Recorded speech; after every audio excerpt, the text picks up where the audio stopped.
Art क्या होता है? आर्ट होता है manifestation of aesthetic expression of human being का। ह्यूमन बीइंग का जो एक्सप्रेशन, एक एस्थेटिक जो सौंदर्य है उसको एक्सप्रेस करने का एक तरीका है। कल्चर क्या होता है? कल्चर होता है way of living, dress, food, literature, language.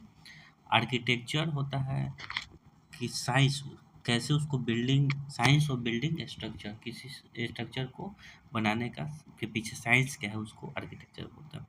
Ancient architecture में हम लोग पढ़े Indus valley civilisation, Maurya age art, post Maurya age art, Gupta period और साउथ इंडियन आर्किटेक्चर। आइए इंडियन वैली सिविलाइजेशन शुरू करते हैं।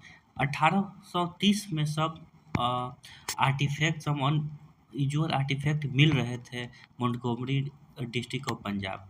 लेकिन फर्स्ट चेयरमैन जो आर्कियोलॉजिकल सर्वे ऑफ इंडिया के एलेक्जेंडर कनिंगम ने इसका सर्वे भी करवाया, लेकिन इसको इम्पोर्टेंस को इग्नोर कर दिया। 1920 में एएसआई के चेयरमैन जॉन मार्शल बने। उन्होंने एक्सकवेशन का टास्क दिया Dayaram Sahni and R D Banerjee को। 1921 में दयाराम साहनी ने हड़प्पा को का एक्सकवेशन किया और आर डी बनर्जी ने मोहनजोदारो का। लेकिन इसके इंडस वैली सिविलाइजेशन के डिस्कवरी से प्रूफ हो गया कि यह मोस्ट एडवांस सिविलाइजेशन था, जिसमें burnt brick of same shape and size का यूज हुआ था और इमेकुलेट टाउन, त्रुटिपूर्ण, कोई त्रुटि नहीं था, इमेकुलेट टाउन प्लानिंग था। अब सील्स के बारे में जानते हैं। सील्स होता है पाँच मो 5000 से ज़्यादा सील्स मिला था।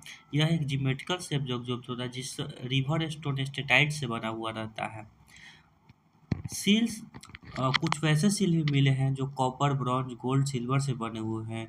ये सारे सील पिक्टोग्राफिक हैं, इसमें पिक्चर बने हुए थे। कुछ एग्जाम्पल देख लें। पशुपति सील एक आदमी को योगी पोस्चर में बैठा हुआ दर्शाया गया है और वो आदमी tiger, elephant, rhino, deer, bull से घिरा हुआ है। इसको हिस्टोरियन प्रोटोसिवा कहते हैं। सील विथ पीपल लिप, यह क्या शो करता है? यह शो करता है scientific knowledge, nature worship. Unicorn seal, यह अजीब ढंग का एक सील था जो सबसे ज़्यादा मिला है। यह वर्ड हॉर्न था, एक मिथिकल एनिमल था। सम कुछ सील के पास मैथमेटिकल टूल भी यूज किया गया है, जैसे पाई फाई। यह सामनिक ऑब्जेक्ट की तरह भी यूज होता है, जैसे एमुलेट एंड पेंडेंट। ताबीज, एमुलेट मतलब ताबीज जैसा, पेंडेंट मतलब माला जैसा।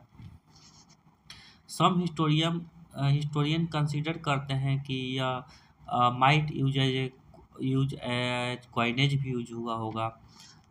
ये स्टाम्प ऑफ आईबीसी भी था। अब पोर्ट्री ऑफ आईबीसी पढ़ लेते हैं। पोर्ट्री ऑफ आईबीसी है कि जनरल जो पोर्ट्री था वो रेड कलर का था। इसको स्टोरेज के लिए यूज करते थे, यूटेंसिल के लिए, कुकिंग के लिए। इसका क्ले से बना हुआ था और उसको आग पर बेक्ड कर देते थे। मिनिएचर वेसल होता था, नैरो एंड इलोंगेटेड होता है और इसको डेकोरेशन के लिए यूज करते हैं। फियांस पोएट्री बोनी वाइटेड कलर होता है, इसको भी डेकोरेशन के लिए यूज करते हैं। Perforated poetry smoky grey in colour होता है, इसको स्ट्रेनिंग लिकर के लिए यूज होता है। अब आइए स्कल्पचर पढ़ते हैं। स्टोन स्कल्पचर क्या करते हैं कि रिवर स्टोन स्टेटाइट से बनाते हैं। इसका आइकोनोग्राफी हाईली रिफाइंड होता है और इसका एग्जाम्पल एक होगा बियर्डेड प्रेस्ट। टेराकोटा, टेराकोटा क्या हो कि क्ले से बनाते हैं और उसको आग पे जलाते हैं, फिर आग पे उसको जलाते हैं, बेक्ड और फायर करते हैं। जो लार्ज नंबर ऑफ फिगर था, इमेज था, वो टेराकोटा से ही बना हुआ था, जैसे कि bird, animal, bullock cart. Most important मिला है मदर गॉडेस का, और इससे यह इन्फर किया जा सकता है कि मैट्रियार्कल सोसाइटी मैट्रियार्कल था। ब्रॉन्ज क्या होता है? ब्रॉन्ज से लॉस्ट वैक्स टेक्निक इसमें यूज किया जाता है। क्या किया जाता है कि पहले वैक्स से फिगर बना लीजिए, उसको कोट कर दीजिए क्ले से और उसको बेक्ड ऑन फायर कीजिए, और जब मोल्टेन वैक्स को रिप्लेस कर दीजिए। जब आग पर जाएगा तो वैक्स पिघल जाएगा तो वैक्स को रिप्लेस कर दीजिए मोल्टेन ब्रॉन्ज से। किले को रिमूव फिर कीजिए और पॉलिश कीजिए एंड रिफाइन फ्रॉम आउटसाइड। और कुछ जीआई टैग भी इससे ब्रॉन्ज लॉस्ट वेस्ट टेक्निक की मदद से बना हुआ है, जैसे ढोकरा। इसका एग्जांपल हो गया bronze dancing girl of Mohenjodaro.